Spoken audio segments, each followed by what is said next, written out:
Merry Christmas అందరికీ. Christmas అంటే చాలామందికి ఫస్ట్ కేకే గుర్తొస్తది. దాంట్లో ప్లమ్ కేక్ అంటే చాలామందికి ఇష్టం కదా! నేనైతే ప్లమ్ కేక్ రెసిపీ చూపించట్లేదు. బట్ చాక్లెట్ కేక్ రెసిపీ అయితే చూపిస్తున్నాను. రెసిపీ అయితే చాలా సింపుల్ అనమాట. But one thing to remember is compulsory measurements అనేది ఫాలో అవ్వండి. అప్పుడే మనకి కేక్ రెసిపీ చాలా వస్తుంది.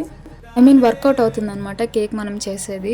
ఇక్కడ అన్నీ చూపిస్తున్నాను కదా ఎలా చేయాలి అని చెప్పి. ఈ రెసిపీ నేను చాట్‌జీపీటీలో అడిగాను. ఇన్‌ఫ్యాక్ట్ నాకు చాలా వీడియోస్‌లో చూసిన దానికంటే చాట్‌జీపీటీలో చెప్పిందే రెసిపీ వర్కౌట్ అయింది అనిపించిందనమాట. చాలా సింపుల్‌గా ఉంది. ఏం లేదు, డ్రై ఇంగ్రీడియంట్స్, వెట్ ఇంగ్రీడియంట్స్ ఇట్లా మిక్స్ చేసేసుకొని లాస్ట్‌లో కొంచెం ఇన్‌స్టంట్ కాఫీ కూడా మిల్క్‌లో మిక్స్ చేసి వేసేయండి. మంచి ఫ్లేవర్ వస్తుంది. నేనైతే ఎయిర్ ఫ్రైయర్‌లో పెట్టేశాను 160 డిగ్రీస్ దగ్గర. సో ఆ కేక్ రెడీ అయిపోయేలోపు చిన్న కప్ కేక్ కూడా చేసుకున్నాను అనమాట. అది చూసారు కదా ఎంత బాగా వచ్చిందో.